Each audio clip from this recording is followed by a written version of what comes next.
Hello, I'm Larry Patterson, retired firefighter from Prince George's County, Maryland. After retiring, we moved to Ocala, Florida in '95, where I took some colored pencil lessons. And I did a few colored pencil pieces and then put things on the shelf until we ended up in Casa Grande in '96. It was around that time that I first went to the Gallery 1 and took some oil painting lessons.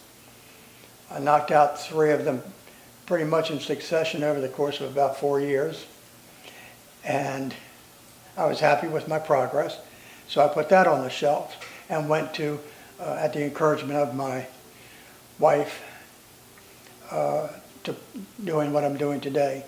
She wanted to see some color in the yard. You can't really put an oil painting out in the yard, so I came up with this method of painting on cement board with acrylic paint and then mounting them on laser cut steel, which then they can be mounted either on a wall of somebody's house or the yard, or planted with a piece of rebar, which I recommend. You can move it around like your furniture, you know? So anyhow, that's what I'm offering these days, and that's what I'll have on display at the studio tour this Saturday at our home location in Coyote Ranch.